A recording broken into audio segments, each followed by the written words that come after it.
اعوذ باللہ من الشیطان اللعین الرجیم بسم اللہ الرحمن الرحیم نحمده ونصلی علی رسولہ الکریم وعلی آلہ الطیبین الطاہرین المعصومین المظلومین اما بعد بسم اللہ الرحمن الرحیم کل من علیہا فانم ویبکا وجہ ربک ذو الجلال والاکرام۔ حمد و ثنا صلی اللہ جل شانہ کی جو لائق حمد و ثنا ہے، اور درود و سلام ان ذوات مقدسہ و مطہرہ پر جو لائق درود و سلام ہیں، اور نفرت و لعنت ایسے لوگوں پر جو لائق نفرت و لعنت ہیں۔ مومنین کرام، جس سورہ الرحمن کی یہ آیت مجیدہ تلاوت کرنے کی سعادت حاصل کی گئی ہے، چونکہ اس آیت مجیدہ کو لے کر اور سورہ مبارکہ القصص کی آیت نمبر 88 کو لے کر یہ ثابت کرنے کی آج کل کوشش یہ کی جا رہی ہے کہ معصومین علیہ السلام نہیں ہیں بلکہ جل جلالہ ہیں۔ تو اس حوالے سے آپ کی خدمت میں اس آیت سے مربوط چند مروزات پیش کرنا مقصود تھی۔ اس لیے کتاب ہے جی توحید صدوق، شرح توحید صدوق، یہ 2 جلدیں ہیں۔ توحید صدوق ایک جلد، اس کی شرح جو ہے یہ 2 جلد۔ البتہ یہ اصل متن کے اندر یہ حدیث موجود ہے توحید صدوق کے اندر، اور شرح توحید صدوق کے اندر بھی یہ موجود ہے۔ اس میں کچھ احادیث میں اور آپ کی خدمت میں پیش کرنے لگا، جس میں پہلی حدیث ہے کہ ابو بصیر ثقفی عن الحارث بن المغیرہ النصری قال سألت ابا عبداللہ علیہ السلام عن قول اللہ عز وجل کل شیء ہالک الا وجہہ قال کل شیء ہالک الا من اخذ طریق الحق، کہ ہر چیز ہلاک ہونے والی ہے مگر اللہ کا وجہ یہ ہلاک ہونے والا نہیں ہے۔ ظاہر ہے جو ہلاک نہیں ہے وہ فنا بھی نہیں ہے۔ تو آپ کہہ سکتے ہیں اگرچہ کہ حدیث پہ فرق، لیکن پھر بھی وجہ، ادھر بھی وجہ ہے ادھر بھی وجہ ہے۔ جس کو ہلاکت نہیں ہے اس کو فنا بھی نہیں ہے، وہ باقی رہنے والا ہے۔ لیکن آیا وہ وجہ ذوالجلال والاکرام ہے یا نہیں ہے؟ اگر آپ ذرا تھوڑا سا فیصلہ کر لیں، آپ کی خدمت میں تیسرا جواب اس کا دینے لگا ہوں، پیش کرنے لگا ہوں۔ وہ کیا ہے کہ امام کی حدیث ہے توحید صدوق میں باب نمبر 12، باب تفسیر قول اللہ عز وجل کل شیء ہالک الا وجہہ۔ اس آیت کی تفسیر میں امام صادق علیہ السلام فرماتے ہیں کہ ہر چیز کل شیء ہالک الا من اخذ طریق الحق، ہر چیز ہلاک ہونے والی ہے مگر کہ وہ جس نے حق کا راستہ اختیار کر لیا، وہ ہلاک ہونے والی، یعنی وہ وجہ ہے اللہ کا، جس نے حق کا راستہ طریق حق اخذ کر لیا، اختیار کر لیا۔ ایک حدیث، دوسری حدیث پھر سنیں، اور یہاں پہ کیا ہے؟ یہاں پہ سند تو پوری ہے۔ حدثنا محمد بن علی ماجلویہ رحمہ اللہ عن محمد بن یحییٰ العطار عن سہل بن زیاد عن احمد بن محمد بن ابی نصر عن صفوان الجمال عن ابی عبداللہ علیہ السلام فی قول اللہ عز وجل کل شیء ہالک الا وجہہ قال من اطاع اللہ بما امر بہ من طاعت محمد والائمۃ من بعدہ صلوات اللہ علیہم فہو الوجہ الذی لا یہلک ثم قرأ من یطع الرسول فقد عطا اللہ۔ مومنین کرام ذرا ترجمہ سنیں،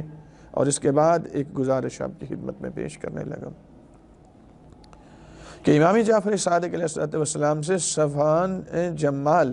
بیان کرتے ہیں کہ امام نے اس سورہ مبارکہ القصص کی آیت نمبر 88 کے متعلق بیان فرمایا، جس میں اللہ رب العزت بیان فرما رہا ہے کل شیء ہالک الا وجہہ، ہر چیز ہلاک ہونے والی ہے مگر اللہ کا چہرہ، مگر اللہ کا وجہ۔ کہا وجہ کیا ہے؟ فرمایا وجہ کی تعریف تفسیر امام بیان کر رہے ہیں، من اطاع اللہ بما امر بہ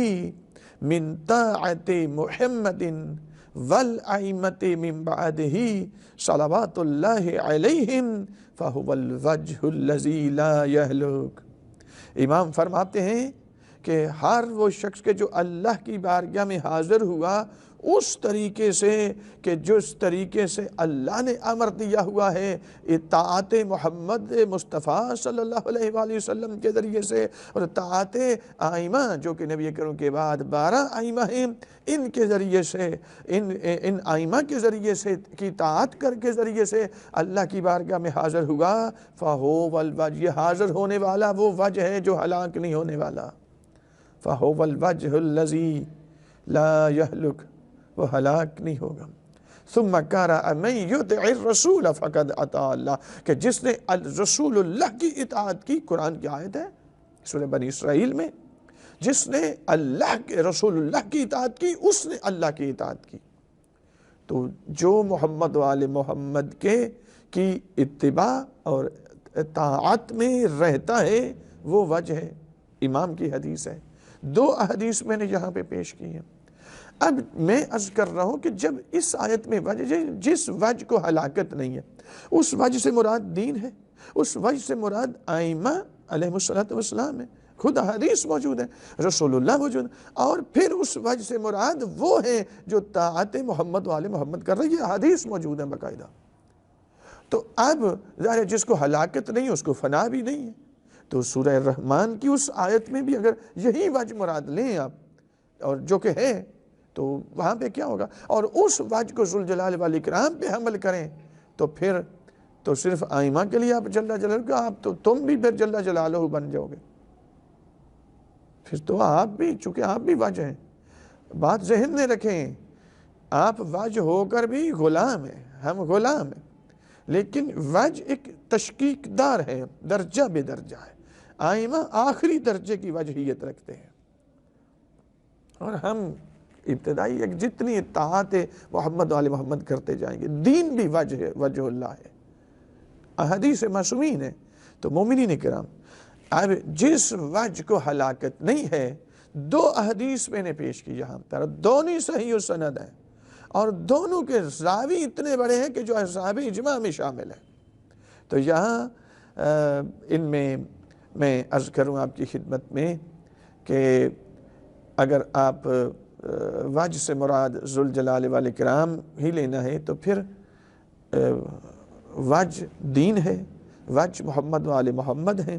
وجہ رسول اللہ ہے، وجہ جناب سیدہ ہیں، وہی وجہ دین ہے، اور وہ وجہ ائمہ کے فرمان کے مطابق جس نے آقا دو جہان رسول اللہ صلی اللہ علیہ وآلہ وسلم کی اور ان کے بعد 12 ائمہ کی اطاعت کی، اور اس اطاعت کے ذریعے سے اللہ کی بارگاہ میں حاضر ہوا، وہ وجہ ہے، وہ وجہ ائمہ کی حدیث ہے بھئی۔ تو پھر جس کو ہلاکت نہیں جس وجہ کو، وہی اس کو فنا بھی نہیں ہے، تو اس آیت میں بھی یہی وجہ مراد ہے۔ تو وہاں پھر اگر وجہ سے مراد وجہ کو ذوالجلال والاکرام پہ حمل کرنا ہے، تو جس طرح آپ علی علیہ السلام کو علیہ السلام نہیں کہتے بلکہ آپ جل جلالہ کے قائل ہیں، تو اسی طرح نماز بھی جل جلالہ ہو جائے گی، روزہ بھی جل جلالہ ہو جائے گا، اور جو مکمل ہو کر وہ بھی جل جلالہ ہو جائے گا۔ یہ کہاں سے فلسفہ؟ میں نے آپ کو ایک سمپل چیلنج کیا ہے، ایک حدیث ایسی کہ جو حدیث متواتر ہو یا حدیث مستفیضہ ہو یا حدیث مشہور ہو یا حدیث عزیز ہو یا حدیث صحیح مخفوف بالقرائن ہو، کہ وہ دکھا دے کہ جس میں اس وجہ کو ذوالجلال والاکرام پہ حمل کیا گیا ہو۔ نہیں کر سکتے، اور کسی کتب احادیث اور کتب تفاسیر میں اٹھا کر دیکھیں، یہ چیز آپ کو نظر نہیں آئے گی۔ اگر ہے تو آپ ہمارے علم میں اضافہ کر دیں، ہم آپ کی بات مان لیں گے، ہم آپ کے پیچھے لگ جائیں گے۔ تو مومنین کرام، یہاں اختصار کے ساتھ، اگرچہ کہ اس کی بہت زیادہ تفاصیل، اور انشاءاللہ ایک کتابی شکل ہم لے کر کوشش کر رہے ہیں اس کو لے کے آنے کی، اور اس پہ تفصیل ہوگی۔ یہاں آپ کی وہ مشکل ہوتی ہے کہ زیادہ گفتگو لمبی ہو جائے تو آپ کے لیے سننے میں رکاوٹ پریشانی کا باعث بنتی ہے، اس لیے کوشش کرتے ہیں بہت مختصر گفتگو، اور وہاں مکمل انشاءاللہ تفصیل آپ کی خدمت میں پہنچے گی۔ پروردگار ہمارے ہمارے عقائد اور ایمان کی محافظت فرمائے۔